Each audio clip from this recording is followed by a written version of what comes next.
মেদিনীপুরের পটাশপুরে চোর অপবাদে জনতার হাতে নির্যাতিত এক মহিলা, পুলিশ তাকে উদ্ধার করে তদন্ত শুরু করেছে। দক্ষিণবঙ্গে বন্যা নিয়ে ফের ডিভিসিকে দুষলেন মুখ্যমন্ত্রী মমতা বন্দ্যোপাধ্যায়। পাল্টা কটাক্ষ বিজেপি মুখপাত্র শ্রমিক ভট্টাচার্যের।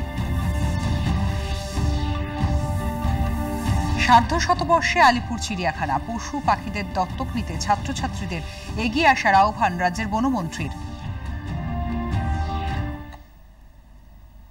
নমস্কার, আসছি বিস্তারিত সংবাদে। রাজ্যে ফের নারী নির্যাতনের ঘটনা। পূর্ব মেদিনীপুরের পটাশপুরে সোমবার চোর অপবাদে এক মহিলাকে নির্যাতনের অভিযোগ উঠেছে গ্রামবাসীদের বিরুদ্ধে। এক্ষেত্রে প্রশাসন নীরব ছিল বলে জানা গেছে। জনতা নিজেই আইন হাতে তুলে নিয়ে নৈতিক পুলিশের দায়িত্ব পালন করেছে। তারা ওই মহিলার উপর অত্যাচার চালায় বলে অভিযোগ। নির্যাতিতা একজন গৃহবধূ, তার বিরুদ্ধে প্রতিবেশীরা চুরির অভিযোগ এনেছিল।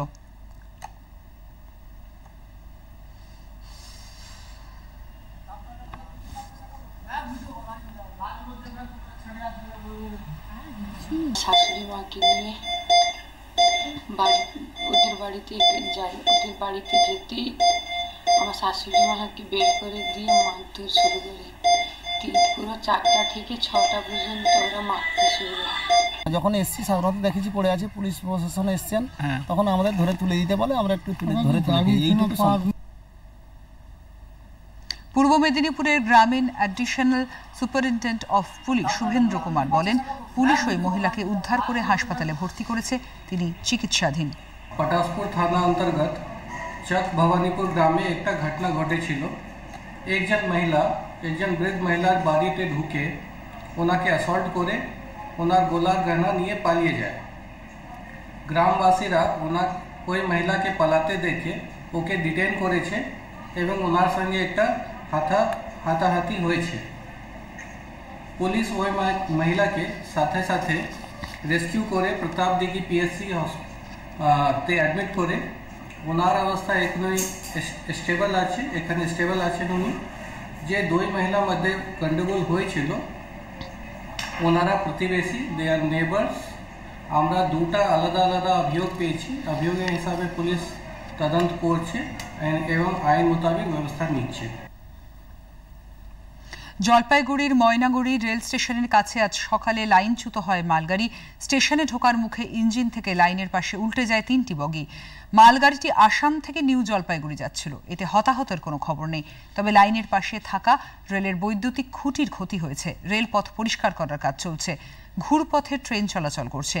দুর্ঘটনার কারণ খতিয়ে দেখছে রেল কর্তৃপক্ষ, জানালেন আলিপুরদুয়ারের ডিআরএম অমরজিৎ গৌতম।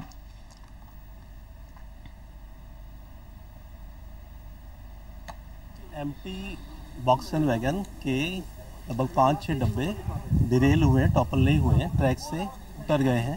हम लोग पूरी कोशिश कर रहे हैं कि ट्रैफिक को रिस्टोर किया। ট্রেন দুর্ঘটনা প্রসঙ্গে রেলমন্ত্রী অশ্বিনী বৈষ্ণব বলেন, প্রশাসন এই বিষয়টিকে সতর্ক রয়েছে এবং এ ধরনের সমস্যা এড়াতে রাজ্য সরকারগুলির সঙ্গে নিয়মিত যোগাযোগ রাখা হচ্ছে। এ ধরনের দুর্ঘটনার সঙ্গে যারা যুক্ত তাদের বিরুদ্ধে ব্যবস্থা নিতে এনআইএ সক্রিয় রয়েছে। बहुत गंभीरता के साथ रेलवे का पूरा प्रशासन पूरी तरह से सतर्क है। सभी राज्य सरकारों के साथ लगातार संवाद है। स्टेट के डीजीपीज के साथ, होम सेक्रेटरीज के साथ, एनआईए भी इसमें इन्वॉल्व है और किसी भी तरीके से किसी को भी जो भी कोई ऐसी दुर्घटना कराने की कोशिश करेगा उसके विरुद्ध कठोर कार्रवाई की जाएगी। এখন একটু বিরতি, পরে রয়েছে আরো খবর। কতদিন লম্বা লাইনে জীবন কাটাবেন? ডিজিটাল পেমেন্ট নিন বেছে, সমাধান পান নিমেষে। কতদিন পুরনো পদ্ধতি চালাবেন? ডিজিটাল পেমেন্ট খুব সহজেই, দেখুন নিমেষে পেমেন্ট করুন। মানিব্যাগ খুঁজছেন? ডিজিটাল পেমেন্ট বেছে নিন, যেখানে সেখানে যখন তখন, আর নিরাপদও। আমি এনাকে ডিজিটাল পেমেন্ট করা শিখিয়ে দিয়েছি। আপনি আরবিআই এ কথা বলে যে ডিজিটাল পেমেন্ট বেছে নিন, অন্যদেরও শিখিয়ে দিন। প্রধানমন্ত্রী নরেন্দ্র মোদী সফলভাবে 3 দিনের আমেরিকা সফর শেষে দেশের উদ্দেশ্যে রওনা হয়েছেন। এই সফরকালে প্রধানমন্ত্রী কোয়াড নেতাদের সম্মেলনে যোগ দেন, রাষ্ট্রসংঘের সামিট অফ দ্য ফিউচার অনুষ্ঠানে ভাষণ দেন এবং বিভিন্ন দেশের রাষ্ট্রনেতাদের সঙ্গে দ্বিপাক্ষিক বৈঠক করেন। বিদেশ মন্ত্রকের মুখপাত্র বিক্রম মিস্ত্রি বলেছেন, প্রধানমন্ত্রীর এই 3 দিনের সফর ছিল বিশেষ গুরুত্বপূর্ণ। প্রযুক্তি, কৃত্রিম বুদ্ধিমত্তা, কোয়ান্টাম কম্পিউটিং এবং সেমিকন্ডাক্টরের উন্নয়নে বিশেষ ভূমিকা পালন করবে এই সফর। Extent of involvement that all of these companies already have in India, the degree to which they are enthused by the prospects in India, the policy environment in India, and their plans to continue to grow in India and grow with India for themselves and for the rest of the world. And I think that's what was really a feature of the remarks of practically every one of the CEOs of how excited they are for their own businesses in India, especially at this moment in time when things like AI and quantum computing are changing the world as we know it. Jammu কাশ্মীরে দ্বিতীয় দফায় বিধানসভা নির্বাচন আগামীকাল। এই দফায় 25,78,000-এর বেশি ভোটদাতা 239 জন প্রার্থীর ভাগ্য নির্ধারণ করবে। আগামীকাল কাশ্মীরের গন্দেলওয়াল, শ্রীনগর, বদগাম এবং জম্মু বিভাগের রিয়াসি এবং রাজৌরি এবং পুঞ্জের 26টি বিধানসভা কেন্দ্রে ভোট নেওয়া হবে। অবাধ এবং সুষ্ঠু নির্বাচন সুনিশ্চিত করতে নির্বাচন কমিশন সব কেন্দ্রে 100% ওয়েবকাস্টিং এর ব্যবস্থা করেছে। এই দফায় 3,502টি ভোট কেন্দ্র রয়েছে। ভোট কর্মীরা সরঞ্জাম নিয়ে বুথে বুথে পৌঁছে যাচ্ছেন। আবার একটু বিরতি, পরে রয়েছে আরো খবর।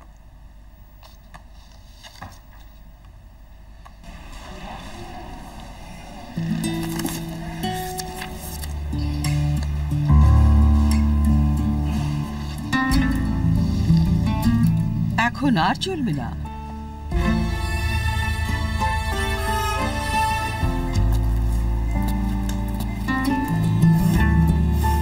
এখন আর চলবে না।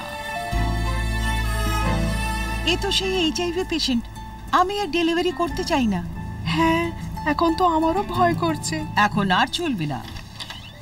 HIV স্ট্যাটাসে ভেদাভেদ এখন আর চলবে না।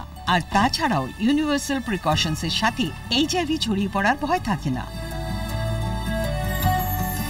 আপনার HIV স্ট্যাটাসের কারণে যদি কেউ ভেদাভেদ করে, তাহলে তার অভিযোগ হাসপাতালের কমপ্লেইন অফিসার বা রাজ্যের ওম্বুডসম্যানের কাছে দায়ের করুন। কারণ HIV স্ট্যাটাসের কারণে ভেদাভেদ এখন আর চলবে না। ডিভিসি ছাড়া জলে ম্যানমেড বন্যা হয়েছে, ফের অভিযোগ করেছেন মুখ্যমন্ত্রী মমতা বন্দ্যোপাধ্যায়। প্রতি বছর ডিভিসি জল ছাড়াই ম্যানমেড ফ্লাড তৈরি করা হয়। ঝাড়খণ্ডে বৃষ্টি হলে আমাদের চিন্তা হয়, বাংলার বর্ষায় বাংলায় বন্যা হয় না। ঝাড়খণ্ডের জলে প্রতি বছর বাংলায় বন্যা করা হয়। ডিভিসি তো তৈরি হয়েছিল বন্যা থেকে মানুষকে বাঁচানোর জন্য। 4 লক্ষ কিউসেক, মেট্রিক কিউসেক টন তারা জল রাখতে পারত। আর আজকে 20 কোথায় নেমে এসছে, রাস্তার সমান নেমে এসছে। 20 বছর ধরে ড্রেজিং করে না, ডিসিলটেশন করে না, ফলাক্কায় করে না, মানুষ জলে ডুবিয়ে মারে। আকাশও আমার হাতে নেই, বাতাসও আমার হাতে নেই, কিন্তু কেন্দ্রীয় সরকারের হাতে ডিভিসি আছে। তা থাকা সত্ত্বেও আমরা ওদের বারবার বলি, যখন তোমাদের 80% ভরে যাবে 10,000 করে করে ছাড়ো, যাতে মাটি সহ্য করতে পারে। একসাথে তুমি 5 লাখ ছাড়বে, কি করে মাটি সহ্য করবে? মুখ্যমন্ত্রী নিজের সার্বিক ব্যর্থতা ঢাকতে ডিভিসির বিরুদ্ধে অভিযোগের আঙুল তুলছেন বলে পাল্টা অভিযোগ করেছেন বিজেপির রাজ্যসভার সাংসদ মুখপাত্র শ্রমিক ভট্টাচার্য।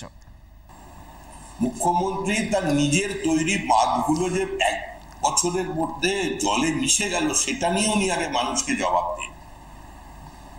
এ ধরনের অবাস্তব অবান্তর প্রশ্ন টেনে এনে তার সার্বিক ব্যর্থতা এবং মানুষের ক্রমবর্ধমান জনরোষকে তিনি স্তীমিত করে দিতে পারবেন না। সবচেয়ে বড় বাধা হচ্ছে রাজ্য সরকারের মনোভাব, সবচেয়ে বড় বাধা হচ্ছে রাজ্য সরকারের কেন্দ্র বিরোধী অবস্থান। বাধার কারণ হচ্ছে যুক্তরাষ্ট্রীয় ব্যবস্থাকে অস্বীকার করা। বাধার কারণ হচ্ছে অবৈজ্ঞানিক কিছু বক্তব্যকে সামনে তুলে রাখা। তৃণমূল কংগ্রেসের গোটা দল এবং সরকার যদি সরে এসে শুধু মানুষ ভূঁইয়াকেও দায়িত্ব দিতেন এবং তাকে একটু স্বাধীনতা দিতেন, তাহলেও মনে হয় কাজ কিছুটা এগোতে পারত, সেটা করে। কলকাতায় যে সমস্ত দর্শনীয় স্থান রয়েছে তার মধ্যে অন্যতম হলো আলিপুর চিড়িয়াখানা। দেখতে দেখতে 150 বছরে পদার্পণ করলো দেশের প্রাচীনতম এই চিড়িয়াখানা। শুধু এ রাজ্যেরই নয়, ভিন রাজ্য থেকেও যে সমস্ত পর্যটক কলকাতায় আসেন তাদের কাছেও আলিপুর চিড়িয়াখানার বিশেষ আকর্ষণ রয়েছে। চিড়িয়াখানার বাসিন্দাদের তার দপ্তরের সদস্য বলে উল্লেখ করেন বন দপ্তরের স্বাধীন দায়িত্বপ্রাপ্ত মন্ত্রী বীরবাহা হাঁসদা। তিনি পশুদের দত্তক নিয়ে পড়ুয়াদের এগিয়ে আসার আহ্বান জানান।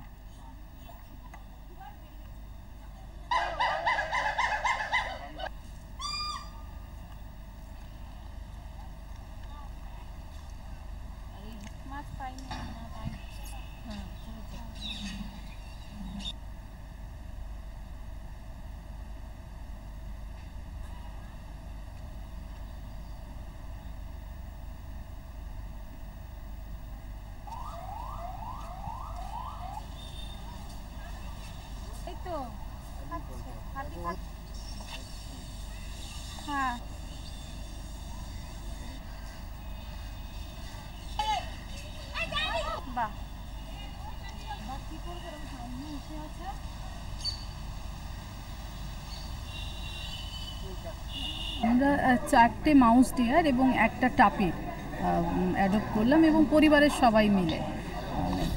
তো আমি চাই এরকমভাবেই মানুষজন এগিয়ে আসুক, কারণ আমরা শুধু জন্তু জানোয়ারকে ফটো তোলার কাজে ব্যবহার করি, ফটো তোলার জন্য নয়, তাদেরকে ভালোবেসে তাদের পাশে দাঁড়াতে হবে। কারণ তাদের অনেক পশু পাখি এখন খুঁজে পাওয়া যায় না, সেগুলোকে বাঁচানোর দায়িত্ব কিন্তু মানুষের। তো সেই জায়গা থেকেই আমরা এরকম ধরনের করেছি যে অ্যাডপশনের একটা জায়গা। অনেক মানুষ কিন্তু এগিয়ে আসছে, আমি চাই আরও বেশি মানুষ এগিয়ে আসুক। চিড়িয়াখানার বর্তমান সদস্যদের পাশাপাশি বেশ কিছু নতুন অতিথি নিয়ে আসার পরিকল্পনার কথা জানিয়েছেন ডিরেক্টর সুধাংশু সেনগুপ্ত।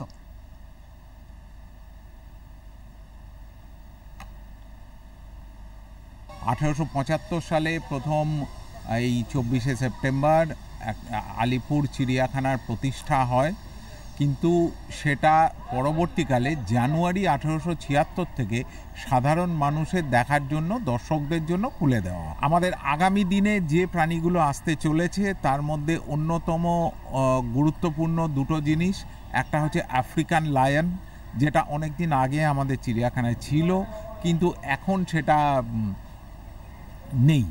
আমরা তার জন্য নতুন করে এনক্লোজার তৈরি করছি এবং আমরা ব্যবস্থা করছি তাড়াতাড়ি নিয়ে আসার। মালদার বিএসএফ এর 12 নম্বর ব্যাটালিয়নের উদ্যোগে ঋষিপুর প্রাথমিক স্বাস্থ্য কেন্দ্রে স্বচ্ছ ভারত মিশন অভিযানকে সামনে রেখে স্বচ্ছতা হি সেবা কর্মসূচি পালন করা হয়। ঋষিপুর গ্রাম পঞ্চায়েতের প্রধান সহ অন্যান্য সদস্য এবং সাধারণ মানুষ উপস্থিত ছিলেন। 12 নম্বর ব্যাটালিয়নের কমান্ডার সুমন চন্দ্র দাস উপস্থিত সকলকে নিজ নিজ এলাকা পরিষ্কার পরিচ্ছন্ন রাখার আহ্বান জানান।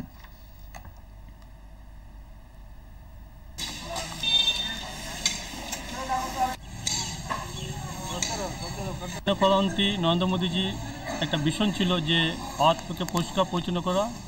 উনি 2014 15 আগস্ট লালকেল্লা থেকে একটা উনি স্লোগান দিয়েছিলেন স্বচ্ছ ভারত, যার জন্য আজকে সমস্ত ভারতবর্ষের সব জায়গাতে মোদীজির তরফ থেকে যে একটা অভিযান চলছে, শহরে এবং অন্যান্য জায়গায় ওদের কর্মী যারা সমাজের বিভিন্ন শ্রেণীর লোকরা এগিয়ে এসেছে এবং সেই সাফাই অভিযানে ওরা নিজের দায়িত্ব নিয়ে ওরা করছে। সেই হিসাবে ওনার যে একটা ভিশন সেটাকে আমরা পরিপূর্ণ করার জন্য আজ আমরা এই আমাদের ঋষিপুর পেয়েছি যে অবস্থাটা খুবই শোচনীয় এবং সেই জন্য আমরা এটাই পরিষ্কার পরিচ্ছন্ন করার জন্য আমরা স্থানীয় প্রধান মেম্বারদের নিয়ে আমরা সেই কর্মসূচি অনুষ্ঠিত করলাম। সেখানে অনেক সাড়া পেলাম গ্রামবাসীদের। সমতলের সঙ্গে পাহাড়ও পুড়ছে গরমে, ভেঙেছে 30 বছরের রেকর্ড। গরমে নাজেহাল পাহাড়বাসী, এমনকি ডুয়ার্সের জঙ্গলের প্রাণীরাও বৃষ্টির অভাবে জলকষ্টে ভুগছে। শিলিগুড়ির বিজেপি বিধায়ক শঙ্কর ঘোষ পড়ুয়াদের কথা ভেবে সকাল 8টা থেকে 11টা পর্যন্ত স্কুল চালানোর জন্য রাজ্যের শিক্ষামন্ত্রী ব্রাত্য বসুকে চিঠি দিয়েছেন।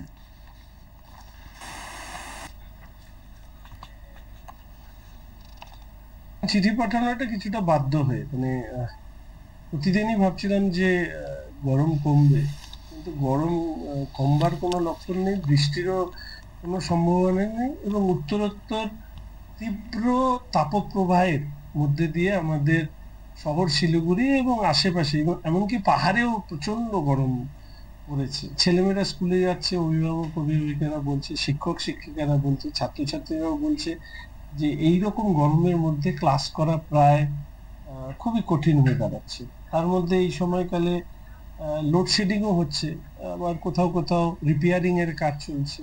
ফলে সবটা মিলিয়ে আজকে শিক্ষামন্ত্রীকে চিঠি দিয়েছি। পুজোর আগে আর বেশি দিন ক্লাস নেই, ফলে এইটুকু সময় যদি স্কুল শিক্ষার সাথে জড়িত সমস্ত স্টেক হোল্ডারদের সাথে একবার কথা বলে শিক্ষামন্ত্রী যদি সকাল 8টা থেকে 11টা অবধি এই সময় স্কুলের ব্যবস্থা করেন, তাহলে উত্তরবঙ্গের অসংখ্য স্কুল ছাত্রছাত্রী উপকৃত হবে। গঙ্গার পর এবার পদ্মার ভাঙন শুরু হয়েছে মুর্শিদাবাদে। নদীর জল ক্রমশ বাড়তে থাকায় লাল সতর্কতা জারি করা হয়েছে। ভাঙন প্রবণ মুর্শিদাবাদের গঙ্গা এবং পদ্মা তীরবর্তী গ্রামগুলিতে দিন কয়েক ধরে চলা গঙ্গা ভাঙনে ভিটে মাটি, চাষের জমি তলিয়ে যাচ্ছে শমশেরগঞ্জ, প্রতাপপুর, লোহরপুরে। অন্যদিকে পদ্মার ভাঙন শুরু হয়েছে লালগোলা, তারাপুরে। আতঙ্কে দিন কাটাচ্ছেন গ্রামবাসীরা। বহু মানুষ বাড়িঘর ছেড়ে অন্যত্র সরে যাচ্ছেন। পশ্চিম মধ্য বঙ্গোপসাগরে নিম্নচাপ ক্ষেত্র সৃষ্টি হয়েছে। দক্ষিণবঙ্গের বিভিন্ন জেলায় সপ্তাহভর হালকা থেকে মাঝারি বৃষ্টির পূর্বাভাস দিল আলিপুর আবহাওয়া দপ্তর। দপ্তরের আঞ্চলিক অধিকর্তা ডক্টর সোমনাথ দত্ত জানিয়েছেন, বুধ এবং বৃহস্পতিবার কয়েকটি জেলায় ভারী বৃষ্টি হতে পারে। যে আপনার চক্রবাত ঘূর্ণাবর্তটা ছিল আপনার সেন্ট্রাল বে অফ বেঙ্গলে, তার প্রভাবে একটা নিম্নচাপ এরিয়া আজকে কিন্তু হয়ে গেছে। ঠিক আছে, নিম্নচাপ হয়ে গেছে। ওটা হয়েছে আপনার পশ্চিম মধ্য বঙ্গোপসাগর এবং তার সংলগ্ন সাউথ উড়িষ্যা কোস্ট এবং নর্থ অন্ধ্রা কোস্টে। এখানে আপনার একটা লো প্রেসার এরিয়া ফর্ম হয়ে গেছে অলরেডি, এবং ওর সাথে অ্যাসোসিয়েটেড যে আপনার চক্রবাত ঘূর্ণাবর্ত, ওটাও কিন্তু আপনার সমুদ্রপৃষ্ঠ থেকে 7.6 কিলোমিটার পর্যন্ত বিস্তৃত আছে, এবং ওটা উচ্চতার সাথে সাথে দক্ষিণ পশ্চিম দিকে টিল্টও করছে। তো এই সিস্টেমের প্রভাবে দক্ষিণবঙ্গে আপনার 24, 25, 26 এই 3 দিন দক্ষিণবঙ্গের সব জেলাগুলোতেই হালকা এবং মাঝারি বৃষ্টিপাত অধিকাংশ স্থানে হওয়ার সম্ভাবনা আছে, এবং 29, 30 এই দুদিনে দক্ষিণবঙ্গের জেলাগুলোতে কিছু জায়গায় আপনার হালকা ও মাঝারি বৃষ্টিপাত হওয়ার সম্ভাবনা আছে। শেষ করার আগে শীর্ষ সংবাদ আরো একবার। পূর্ব মেদিনীপুরের পটাশপুরে চোর অপরাধে জনতার হাতে নির্যাতিতা এক মহিলা, পুলিশ তাকে উদ্ধার করে তদন্ত শুরু করেছে। দক্ষিণবঙ্গে বন্যা নিয়ে ফের ডিভিসিকে দুষলেন মুখ্যমন্ত্রী মমতা বন্দ্যোপাধ্যায়। পাল্টা কটাক্ষ বিজেপির মুখপাত্র শ্রমিক ভট্টাচার্যের।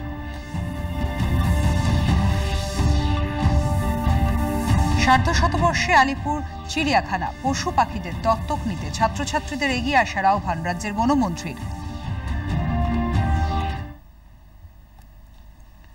সংবাদ এখন এ পর্যন্ত। এরপর রাত 8টায় রয়েছে সংবাদ এক নজরে। নমস্কার।